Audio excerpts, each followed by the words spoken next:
오늘 함께 나눌 하나님 말씀은 출애굽기 14장 15절에서 25절 말씀으로 하나님이 행하시는 구원을 보라 라는 제목으로 은혜의 말씀을 나누도록 하겠습니다.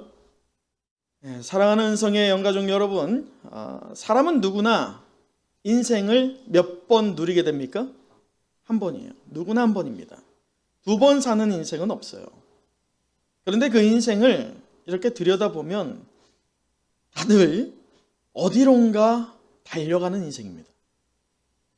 물론 속도의 차이가 있겠지만 태어나서 무덤에 이르기까지 어디론가 달려가는 인생이에요. 근데 어떤 부류의 사람들은 뚜렷한 목적지 없이 마치 죽음에 쫓기듯이 살아가는 인생들인가 하면 또 다른 부류의 사람들은 뚜렷한 목적을 정하여 확신 가운데 힘써 자기가 정한 그 방향으로 나아갑니다. 여러분은 어떤 부류에 속하신가요? 전자인가요? 후자인가요? 이렇게 대비되는 인생 중에 믿음을 소유한 성도의 삶은 바로 전자가 아니라 후자입니다. 그런데 문제는요, 우리가 그 믿음을 소유하고 하나님이 나를 분명히 자녀 삼아 주시고 또 하나님이 살아계신다는 것을 부분적으로 사람마다 편차가 있겠지만 경험했음에도 불구하고 때때로 피할 수 없는 어떤 진퇴양난의 그런 상황을 우리가 마주할 때가 있어요, 없어요? 있다는 거예요. 그럴 때면 우리도 저 방향성 없이 달려가는 인생과 크게 다르지 않게 인생이 송두리째 흔들려 버리더라는 것입니다. 그러다 보니 믿음을 소유한 성도로서 하나님이 누구인지 분명히 몸소 경험했는데도 불구하고 이 앞에 가로막혀 있는 그 장애물들, 환난, 고난, 역경 이런 문제들로 인해서 어디까지 다다르느냐? 하나님이 정말 나를 구원하실까? 라고 하는 그런 의문에까지 다다르게 되더라는 겁니다. 아니, 내가 기대해야 한 것과 조금 방향이 달라지기만 해도 하나님에 대한 원망과 불평이 쏟아지는 것이 바로 우리의 인생이기도 합니다. 여러분, 오늘 우리는 36주년을 맞이합니다. 그럴 때 우리의 기대하고는 굉장히 많이 다르게 다른 양상으로 가고 있는 우리 교회의 방향인 것처럼 보입니다. 이 상황에 하나님이 정말 우리를 구원하실까? 또는 하나님을 향하여서 우리의 생각과 다르기 때문에 원망하고 불평하고 있는 오늘 우리의 모습일 수도 있지만 그럼에도 하나님이 36년을 인도하신 것처럼 앞으로 36년 그 이상의 시간을 인도해 가실 것을 믿습니다. 우리 개인뿐만 아니라 우리의 가정과 교회가 동일하게 하나님의 친밀한 그 인도하심을 경험하기를 간절히 축원합니다. 여러분, 오늘 본문을 보면 하나의 사건이 소개되고 있어요. 우리가 너무나도 잘 알고 있는 어떤 사건입니까? 홍해 도화 사건이에요. 홍해의 기적이라고 할 수 있죠. 그런데 이 홍해 앞에 다다라 있는 이스라엘의 모습이 현재 우리들이 마주하고 있는 상황, 그리고 우리가 하나님께 대하고 있는 감정과 믿음의 방식과 크게 다르지 않다는 것을 발견하게 됩니다. 여러분 아시죠? 이 애굽에서 이스라엘 백성이 몇 년 동안 종살이 했어요? 430년입니다. 430년은요, 어마무시한 기간입니다. 우리나라가 일제 치하에 있었던 건이 몇 년입니까? 36년입니다. 36년 동안 창씨 계명을 비롯하여서 일본의 앞잡이가 되어서 마치 일본인이 되는 것이 영광인 것처럼 여기고 우리나라의 뿌리를 스스로 지워버렸던 역사가 36년 동안에 있었어요. 그렇다면 생각해 보세요. 430년 동안 종살이했다라고 한다면 그 이스라엘의 정체성이 과연 어땠을까요? 그럼에도 하나님은 그 이스라엘 백성을 잊지 않으시고 한 명의 하나님의 사람을 세우십니다. 그가 누구이죠? 모세입니다. 자, 모세가 그렇게 하나님의 역사를 통해서요, 이스라엘 민족을 이 애굽 땅에서부터 출애굽을 시켰습니다. 그런데 지금 문제는 이 출애굽을 하게 된 이스라엘 백성 앞에 가로막혀 있는 거예요. 무엇으로? 홍해가 가로막고 있는 거예요. 뒤에는 바로의 600병거와 비롯하여서 군사들이 뒤쫓고 있습니다. 맹렬히 말이죠. 그러한 진퇴양난의 상황을 마주하면서 이스라엘 백성이 어떻게 지금 감정을 표출하고 있는가? 자, 우리 오늘 본문을 읽진 않았지만 10절의 말씀 같이 한번 읽어보도록 할까요? 10절이에요. 시작. 바로가 가까이 올 때 이스라엘 자손이 눈을 들어 본즉 애굽 사람들이 자기들 뒤에 이른지라. 이스라엘 자손이 심히 두려워하여 여호와께 부르짖고. 여러분, 이스라엘 백성들이 왜 두려워했을까요? 왜 두려워하고 있어요?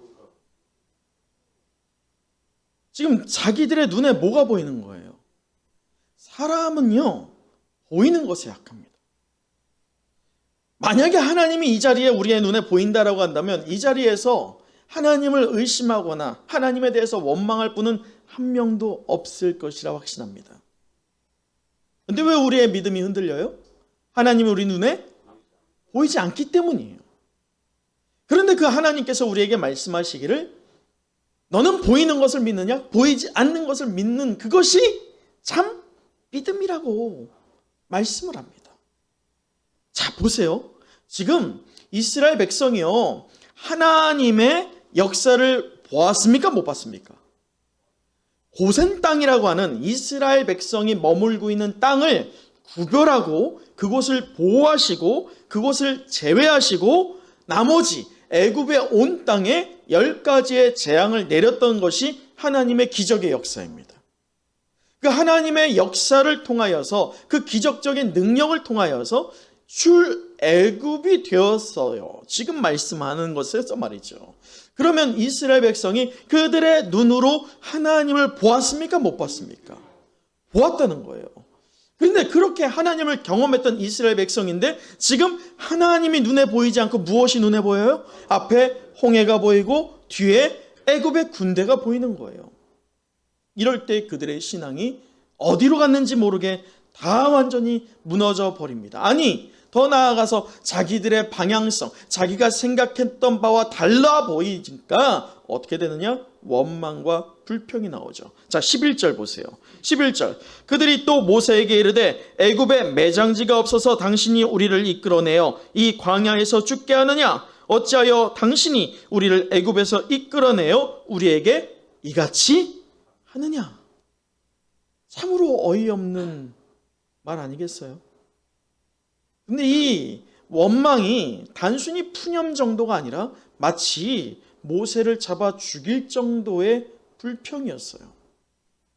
자, 이러한 상황 가운데에서 모세는 과연 어땠을까요? 오늘 이스라엘 보세요. 우리와 별반 다르지 않아요. 근데 저는 오늘 말씀을 묵상하면서 이스라엘 백성은 관심이 없었고요. 저는 한 명의 사람에게 관심을 두었어요. 아니, 말씀을 묵상하다 보니까 하나님께서 이 홍해 도화 사건이 이스라엘 백성의 어떤 요구와 이스라엘 백성의 부르짖음이나 또는 이스라엘 백성을 불쌍히 여겨서 홍해를 가르신 것이 아니라 누구를 바라보고 홍해를 가르신 걸까요? 모세를 바르시고 가르셨다는 것을 저는 말씀을 묵상하면서 발견하게 됐습니다.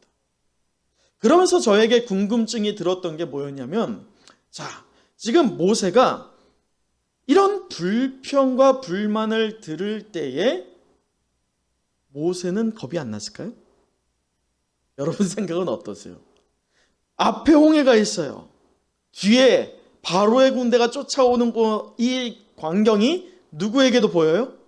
모세에게도 보여요. 모세는 두렵지 않았을까요?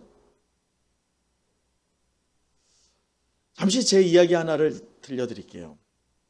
제가 청년 시절에 남태평양의 피지, 정확하게 말하면 이제 F 발음이어서 피지라고 하는데, 그 피지라고 하는 나라에서 9개월 동안 단기 선교를 한 경험이 있습니다.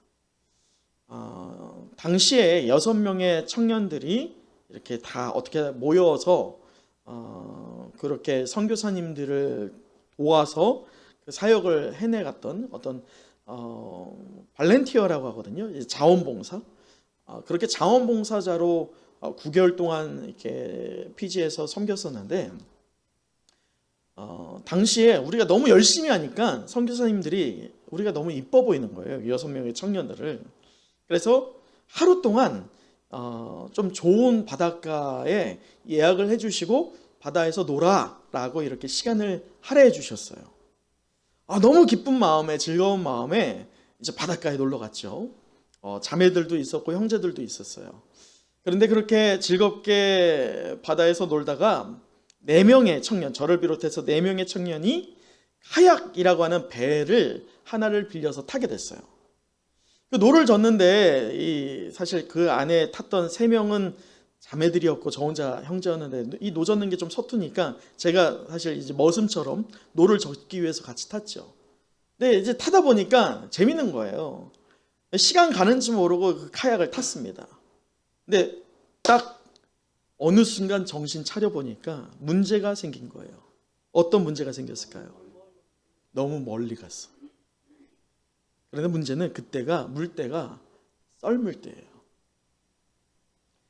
이 피지는요, 참고로 코럴 코스트라고 해서 피지 섬이 있으면 그 피지 섬 주위에 산호로 둘러싸져 있어요. 그래서 이 쓰나미 같은 큰 파도가 와도 그 산호가요, 산호 섬들이 주위를 둘러싸고 있는 것들이 그 파도를 맞아줍니다. 마치 방파제 역할을 합니다. 그래서 정작 섬에는 큰 피해를 주지 않거든요. 근데 그 코럴 코스트라고 하는 그 산호 지역에 이 섬을 완전히 삥 둘르고 있지 않아요. 군데군데 구멍이 있습니다. 왜 구멍이 있을까요? 물이 빠져야 되니까. 근데 문제는 이 피지가 유명한 것 중에 하나가 뭐냐면 그 산호섬의 군데군데 구멍 뚫린 곳에 썰물이 일어날 때 거기에 한번 잘못 휩쓸리면 어떻게 돼요? 그냥 태평양으로 나가는 거예요. 그 얘기는 곧 죽음을 얘기합니다. 실제로 우리가 그 카약을 탈 때 바로 며칠 전에 익사사고가 났어요. 썰물대에 휩쓸려서 먼바다로 나갔고 실제 그 시신을 찾지도 못하는 일이 며칠 전에 있었어요. 그것을 알고 힘껏 노를 젓는데 배가 앞으로 안 가요. 두려움이 배에서 일어났어요. 자매들 안에서. 저는 어땠을까요? 나라고 뭐 다 다를까? 나도 살고 싶지. 두려웠어요. 그런데 이거 안 되겠는 거야. 그래서 제가 어떻게 했을까요? 괜찮아. 우리 노 저으면 갈 수 있어. 자, 우리 한번 노 저어볼까? 하고 노를 젓는데 심장은 어때요? 쿵쾅쿵쾅. 진짜 심장아 나대지 마. 뭐 이런 것처럼 심장이 입으로 나오는 줄 알았어. 너무 두려워가지고. 정말 쉬지 않고 노를 젓습니다. 쉬지 않고 노를 젓다 보니까 진짜 미친 듯이 졌거든요. 미친 듯이 졌는데 자매들이니까 서툴잖아요. 정말 미친 듯이 졌어요.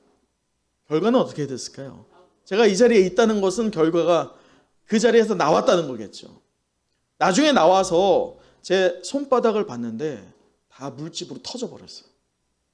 얼마나 노를 세게 저었는지, 긴박하게 저었는지. 그만큼 제 안에 무엇이 있었다는 거예요? 두려움이 있었다는 거예요.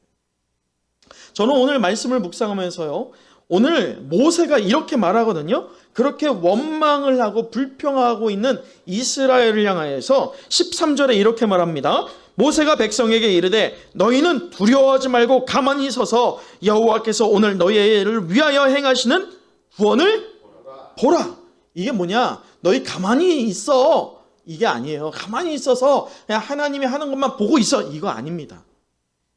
이게 뭐냐면 지금 말씀하는 게 너네 좀 입으로 좀 이렇게 좀 범죄 좀 하지 마. 불평 좀 하지 마. 그 속마음에 뭐가 있어요? 왜? 야, 나도 무서워 이거예요. 나도 무섭지만 두려워하지 마. 그리고 입으로 좀 말하지 마. 이 공동체가 지금 두려움에 떨고 있잖아. 나도 무서워. 그렇게 하면서 그들의 입을 닫고 있어요. 자, 그런데 말씀을 잘 보세요. 그러면서 뭐라고 하시느냐? 오늘 너희를 위하여 행하시는 구원을 보라. 너희가 오늘 본 애굽 사람을 영원히 다시 보지 아니하리라 라고 한 다음에 14절 함께 읽어볼까요? 시작. 너희를 위하여 싸우시리니 너희는 가만히 있을지니라. 자, 여러분, 이렇게 말씀하였던, 선포하였던 모세는 두려웠을까요? 아닐까요? 저는 오늘 이 13절과 14절의 말씀을 보면 모세는 분명하게 하나님을 향한 신뢰가 있었다 없었다? 있었다. 그게 없지는 않았어요. 다른 이 이스라엘 백성과는 분명한 차등이 있었습니다. 그러나 문제는 이 앞에 홍해를 가는 게 여러분 살 수 있는 가능성이 있었겠어요? 뒤로 이 애굽 군대한테 가는 게 살 수 있는 가능성이 있겠어요? 그래도 어떻게라도 한 명이라도 살려면 뒤로 가면 좀 살지 않을까요? 근데 하나님께서 지금 모세에게 말씀하시는 게 뭐냐고 하냐면, 자 보세요. 15절. 여호와께서 모세에게 이르시되 너는 어찌하여 내게 부르짖느냐. 지금 모세가 두려움 가운데 떨고 있는 거예요. 그가 분명히 하나님에 대한 신앙이 있었고 신뢰가 있었습니다. 분명히 하나님이 우리를 건져내 주실 거야 라고 하는 확신은 있었어요. 그러나 문제는 방법을 몰랐어요. 앞으로 가야 되는지 뒤로 가야 되는지 방향성을 알지 못합니다. 진퇴양난의 상황에 빠져버린 거예요. 그러한 모세를 향하여서 하나님이 지금 뭐라고 말하고 있어요? 너는 어찌하여 부르짖느냐? 너 가만히 있어. 하나님이 이걸 이길 것이다. 왜 그 말만 하고 있느냐? 왜 기도만 하고 있느냐? 라고 꾸짖는 거예요. 지금 모세는 그 진퇴양난의 상황 앞에서 분명히 하나님을 경험했던 모세였지만서도 그가 지금 어떻습니까? 결정적인 순간에 홍해를 건너야 되는 그 결정적인 순간에 머뭇거리고 기도만 하고 있었던 모세였다는 거예요. 무엇 때문에? 두려움 때문에. 그 두려움을 하나님이 아시고 너는 어찌하여 부르짖느냐? 이스라엘 백성에게 하는 말씀이 아닙니다. 모세에게 너는 어찌하여 부르짖느냐? 라고 꾸짖은 다음에 뭐라고 하시느냐? 계속 보세요. 이스라엘 자손에게 명령하여 어디로 나아가라? 앞으로 나아가라. 여러분, 앞으로 나아가라고 하는데 앞에가 어디예요? 살 수 있는 가능성? 0%. 왜냐하면 당시에는 이 홍해가 이제 들쭉날쭉 하거든요. 당시에 홍해 바다에 바다라고 표현하는 게 사실은 바다가 아니지만 바다라고 표현할 수밖에 없는 것은 15m가 됐어요. 그 깊이가. 그러다 보니까 이 홍해라고 하는 이 지역이 사실은 사람이 건널 수 없는 곳입니다. 근데 지금 이스라엘 백성이 몇 명이에요? 60만 명. 성인 남자만. 여자와 어린아이와 그리고 노년을 뺀 인구가 60만 명이에요. 그렇다면 이것은 어마무시한 숫자입니다. 배를 타고 가는 것도 엄청난 배와 시간이 요구가 됩니다. 또한 물이 갈라졌다 할지라도 맨 앞에 선두와 맨 마지막 후미가 다 홍해를 건너는 것도 역시나 시간이 걸릴 것입니다. 그런데 하나님은 지금 뒤가 아니라 어디로 가라? 앞으로 나아가라 라고 모세에게 요구하고 있어요. 그런데 그냥 얘기하지 않습니다. 자, 하나님이 모세에게 명령하시기를 우리 16절 같이 한번 읽어보도록 하죠. 16절 시작. 지팡이를 들고 손을 바다 위로 내밀어 그것이 갈라지게 하라. 자, 다시 한번 시작. 지팡이를 들고 손을 바다 위로 내밀어 그것이 갈라지게 하라. 자, 여러분, 지금 하나님께서 무엇을 들고? 지팡이를 들고 손을 어디로 내밀라는 거예요? 바다 위로 내밀라는 거예요. 자, 이럴 때 모세가 21절에 그대로 행하거든요. 21절. 모세가 바다 위로 손을 내밀매 여호와께서 큰 동풍이 밤새도록 바닷물을 물러가게 하시니 라고 하면서 홍해가 갈라지는 사건이 납니다. 모세가 무엇했어요? 하나님 말씀에 순종했어요. 자, 여러분, 여기서 우리가 주목해야 할 영적인 중요한 깨달음 하나가 있습니다.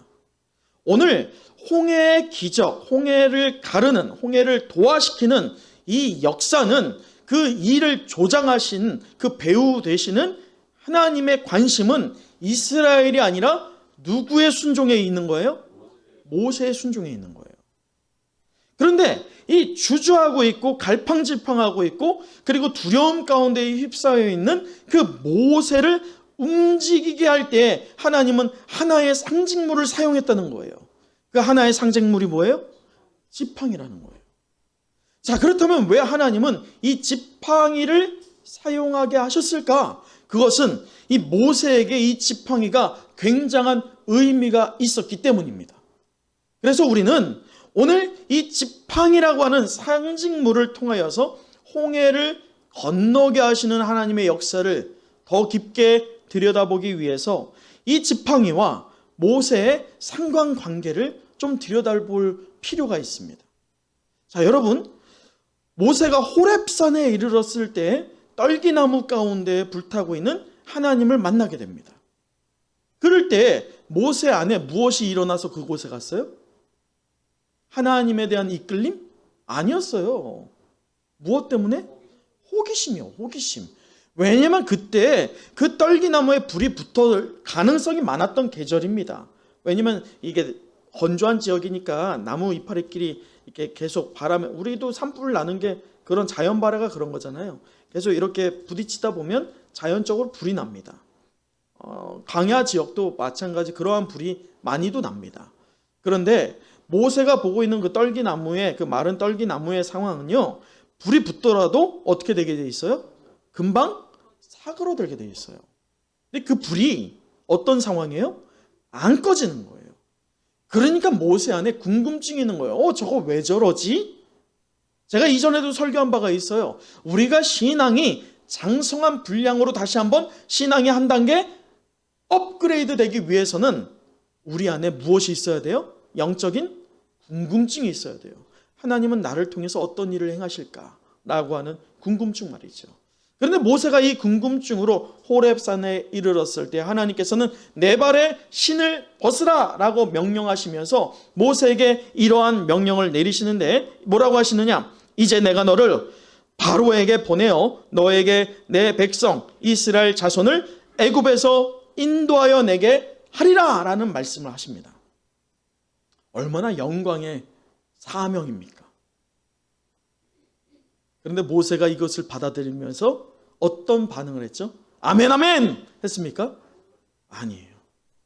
우리 말씀 출애굽기를 잠깐 출애굽기 3장을 한번 보면 3장에 이렇게 하나님께서 말씀하실 때 11절 보세요. 모세가 하나님께 아뢰되 첫째 내가 누구이기에 라고 하면서 나 같은 게 뭐라고 안 돼요 라고 거절합니다. 두 번째 13절 후반에 내가 무엇이라고 그들에게 말하리까? 내가 뭐라고 말할 수 있겠어요? 하나님 그렇게 말하는 거 참 좋은데 나는 못해요. 또 거절합니다. 그리고 나서 4장 1절을 보세요. 모세가 대답하여 이르되 그러나 그들이 나를 믿지 아니하며 내 말을 듣지 아니할 것이다 라고 하면서 하나님이 계속 그에게 사명을 허락하여 주시고 있는 그 말씀에 그가 순종합니까? 불순종합니까? 왜 불순종하죠? 두려움이에요. 두려움. 그 두려움 때문에 불순종하는 거예요. 왜 두렵습니까? 지금 바로 앞에 나가면 자기가 어떻게 되니까? 죽으니까. 믿을 수 없는 거예요. 하나님의 말씀이 눈에 보이지 않는 거예요. 분명히 하나님은 말씀하고 언약하고 약속을 하고 있지만 그것은 미래적인 일이고 지금 눈앞에 펼쳐져 있는 현실은 전혀 그것이 통용되지 않는 것처럼 보이는 겁니다. 그래서 불순종하는 거예요. 따르지 못하는 거예요. 그런 모세의 연약함을 아시고 하나님께서 명령을 하시면서 하나의 기적을 보여주시는데 4장 2절 보세요. 여호와께서 그에게 이르시되 내 손에 있는 것이 무엇이냐? 그가 이르되 지팡이이다. 여러분 이때까지 모세는 항상 지팡이였어요. 왜냐? 양치기니까. 그에게 지팡이는 뗄래야 뗄 수 없는 도구였습니다. 무기였습니다. 이 지팡이를 가지고 양을 쳤기 때문이죠. 그 지팡이는 어떤 능력이 있는 지팡이 아니에요. 지팡이와 형질, 지팡이의 이 형질과 본질은 나무입니다. 그게 변합니까? 아니요, 똑같은 거예요. 그냥 지팡이는 지팡이입니다. 그런데 하나님께서 이 지팡이를 가지고 어떻게 하시느냐? 4절 보세요. 3절. 여호와께서 이르시되 그것을 땅에 던지라 하시매 곧 땅에 던지니 그것이 뱀이 된지라. 뱀이 됐어요. 우리가 너무 잘 아는 사건이죠. 자, 그런데 이제 집중을 해야 됩니다. 4절 한번 읽어보도록 할까요? 4장 4절 시작. 여호와께서 모세에게 이르시되 내 손을 내밀어 그 꼬리를 잡아라. 그가 손을 내밀어 그것을 잡으니 그의 손에서 지팡이가 된지라. 여러분, 지금 모세가 무엇을 했어요? 순종을 했어요. 죽음이라고 하는 두려움 앞에서 이 뱀이 그냥 뱀이 아니에요. 사막에 있는 뱀이라고 할 때는 독사입니다. 맹독을 가졌습니다. 물리면 어떻게 돼요? 죽습니다. 여러분, 뱀 꼬리 잘못 만지면 어떻게 됩니까? 잘못하면 물려요. 이거 잘 들어야 됩니다. 그래서 꼬리를 잡지 않고 어디를 잡아야 돼요? 머리를 잡아야죠. 근데 뱀 어디를 잡으라는 거예요? 꼬리를 잡으라는 거예요. 그 얘기는 지금 어떤 가능성을 내재한 채 뱀을 잡으라는 겁니까? 죽을 수 있다는 거예요. 그런데 지금 모세가 어떻게 합니까? 꼬리를 잡았다는 거예요. 보이세요? 모세가 연약함이 있었어요. 하나님의 말씀, 그 언약을 들었지만 눈에 보이지 않는 하나님의 말씀이었기에 하나님은 그 모세의 연약함을 아시고 눈에 보이는 하나의 상징물을 허락하십니다. 그것이 무엇이에요? 지팡이에요. 그 지팡이가 뱀이 변하는 그 사건을 보고 나서 모세 안에 비로소 하나님에 대한 확신이 조금씩 쌓여갑니다. 그럴 때 모세가 하나님의 말씀에 순종하여 그 뱀의 꼬리를 잡았을 때 지팡이가 됩니다. 이 사건 이후에 모세는 달라져요. 자, 보세요. 말씀에서 뭐라고 하느냐? 자, 말씀에서 보면 지금 어떻게 보면 이 결정적인 순간에 머뭇거리고 있었던 이 모세였는데 출애굽기 4장 20절 한번 보도록 하죠.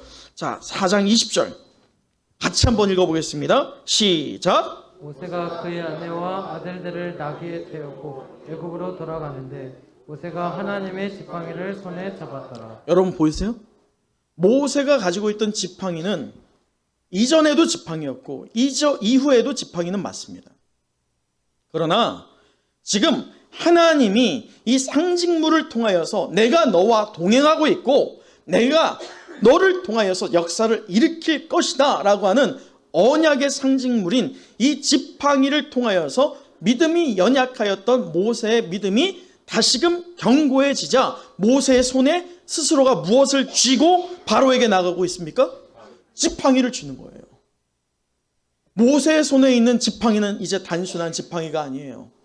그저 그런 지팡이가 아닙니다. 오늘 말씀 4장 20절에 어떤 지팡이라고 기록하고 있어요? 하나님의 지팡이가 되었습니다. 할렐루야. 여러분, 우리에게도 하나님께서 그 상징물을 허락하여 주십니다.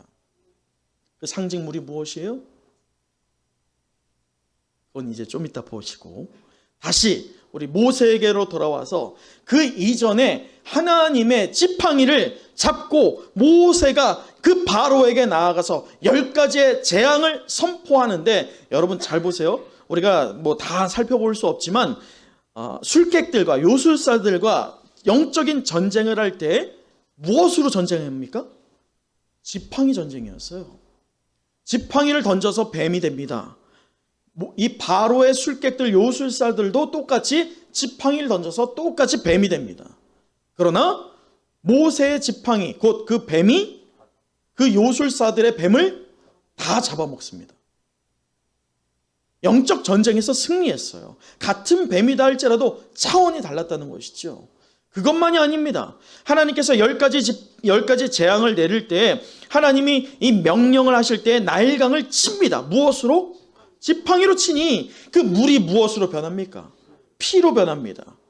또 하나님께서 이 강들과 운하들 그리고 그 못 위에 지팡이를 펴게 하십니다. 그 모세의 손에 들려있는 지팡이가 그 운하들 위에 펴질 때에 개구리가 올라오게 됩니다. 온 애굽에 개구리가 뒤덮습니다. 그것만이 아니죠. 모세가 땅에 티끌을 지팡이로 칠 때에 애굽 온 땅에 덮는 이들이 창궐하게 되었죠. 또 하늘을 향하여서 지팡이를 들 때 우레소리와 우박이 쏟아지는 재앙이 내려졌어요. 더 나아가서 또한 그 지팡이를 가지고 애굽을 향하여서 손을 들 때에 메뚜기가 창궐하였던 역사가 일어났습니다. 이것을 경험하였던 모세였어요. 그의 손에 들려있는 이 하나님의 지팡이는 곧 하나님과 동행이었어요. 하나님의 역사였습니다. 이것을 경험하였던 모세였고 그것의 권능을 통하여서 출애굽을 성공적으로 시켰다는 것이죠. 그러한 모세 앞에 지금 무엇이 보여요? 홍해가 가라져 있어요. 뒤에는 무엇이 보입니까? 바로의 애굽의 군대가 쫓아오고 있어요. 맹렬한 기세로 말이죠. 진퇴양난에 놓여 있습니다. 자기 주변에 있는 이스라엘 백성들은 자신을 향하여서 원망과 불평의 소리를 소리 높여 부르짖고 있습니다. 이런 상황 가운데 너희는 두려워 말라라고 말하고 있지만 모세 안에 어떤 감정이 솟구쳐 오릅니까? 두려움이었어요.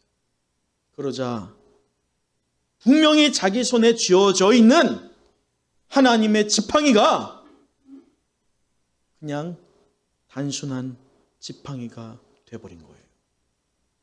하나님을 향한 순종을 못하니, 하나님을 향한 의심이 생기니 지팡이가 돼버린 거예요. 그 능력을 잃어버린 겁니다. 눈에 보여지는 것들에 또 치우쳐버린 거예요. 그가 하나님을 처음 만날 때 순간처럼 그는 하나님을 보면서도 흔들리고 있어요. 그러한 모세를 향하여서 하나님이 내 손에 지팡이를 들라 그리고 저 홍해를 가르라 라고 명령하실 때 하나님의 말씀에 다시금 순종하였던 모세는 마치 자신이 처음에 하나님 앞에 대면할 때 움츠려 있고 신앙이 온전치 않았던 모세, 그때 당시의 모세가 그 뱀의 꼬리를 만졌던 것처럼 순종하였던 것처럼 다시 그때 그 사건을 떠올리면서 하나님의 말씀대로 살 수 있는 가능성이 0%가 되는 저 홍해를 향하여서 지팡이를 듭니다. 순종이었죠. 그러자 그냥 그렇게 식상한 지팡이가 다시금 무엇으로 변합니까? 하나님의 지팡이로 변하였다는 것입니다. 그 결과 이스라엘 백성은 홍해를 건널 수 있게 되었죠. 사랑하는 은성의 영가족 여러분, 모세도 사람이에요. 그도 영적인 침체에 빠집니다. 무엇 때문에? 두려움 때문에. 눈앞에 보여지는 현실 때문에. 눈에 보이지 않는 하나님이 분명히 우리를 구원하실 것이다 라고 하는 믿음은 있었지만 그 두려움 앞에서 그의 믿음은 주저앉아 버렸죠. 옛날로 회귀해 버렸습니다. 그런데 그 모세를 향하여서 다시금 눈에 보여지는 하나님의 동행의 산물, 하나님의 역사의 산물 되시는 그 상징물 되는 지팡이를 보여주시고 그 지팡이가 어제나 오늘 너와 함께하고 있다는 것을 깨닫게 하자 모세는 순종하게 된 것이죠. 할렐루야! 여러분, 우리에게도 하나님이 상징물로 하나님의 동행과 하나님의 역사가 어제나 오늘 우리에게 동일하게 함께 하신다고 하는 상징물을 우리에게도 하나님은 허락하여 주셨어요. 그것이 무엇일까요? 바로 하나님의 말씀입니다. 여러분, 하나님의 말씀 그냥 책이에요. 찢으면 찢어집니다. 책을 신봉하라는 게 아니에요. 책은 책이에요. 그 이상도 그 이하도 아닙니다. 그러나 문자가 기록되어 있는 이 종이가 하나님의 생명의 말씀, 하나님이 나와 동행하시는 언약의 말씀이라고 내가 믿을 때면 이것은 우리에게 하나님의 지팡이와 같은 생명의 말씀이 될 줄 믿습니다. 그것을 우리가 붙잡을 때 비록 36년을 마주하고 있는 현재의 이 상황이 고단하고 어려움이 산재해 있는 것 같은 어려운 상황은 맞지만 눈에 보여지는 이 상황 너머에 하나님이 분명히 언약하시고 약속하시고 함께 하시며 또 하나님이 우리를 통해서 새 일을 이루시겠다고 하는 그 약속을 우리의 영의 눈을 들어서 바라보는 은성의 야운가족 되길 간절히 축원합니다. 아멘 아멘. 말씀을 마치겠습니다. 오늘 우리는 창립 기념 주일을 맞아서 하나님이 행하시는 구원을 보라라는 제목으로 은혜의 말씀을 나눴는데 우리 마지막 31절 함께 읽어보도록 할까요? 31절이에요. 시작. 이스라엘이 여호와께서 애굽 사람들에게 행하신 그 큰 능력을 보았으므로 백성이 여호와를 경외하며 여호와와 그의 종 모세를 믿었더라. 여러분 분명히요.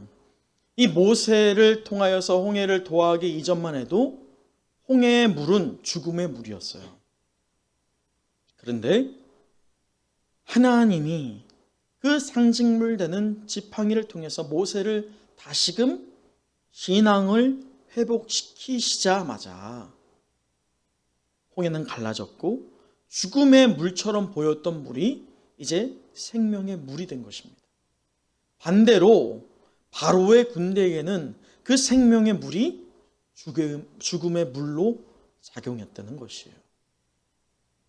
사람의 능력으로는 도저히 감당할 수 없어 보이는 바로의 군대였습니다.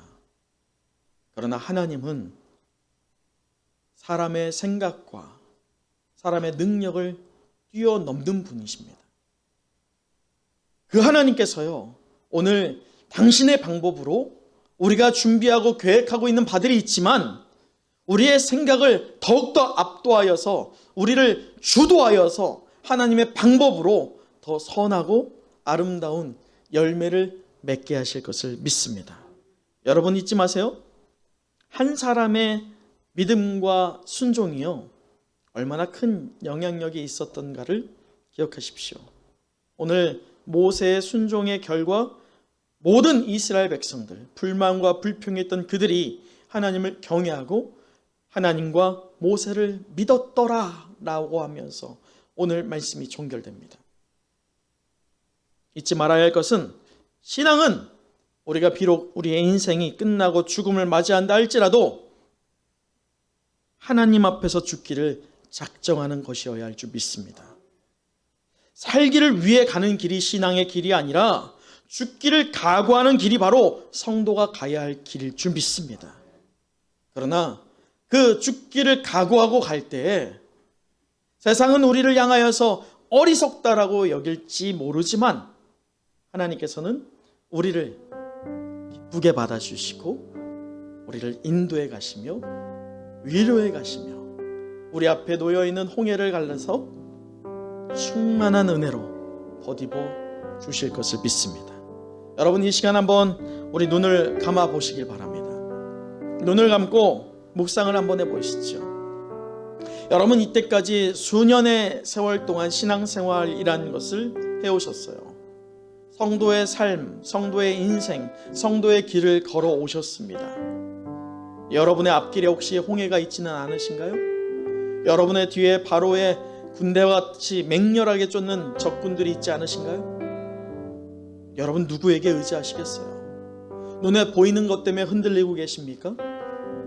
하나님께서 하나님이 동행하시고 있다는 그 상징물 곧 말씀을 통해서 오늘 여러분에게 말씀하십니다. 내가 너와 함께한다.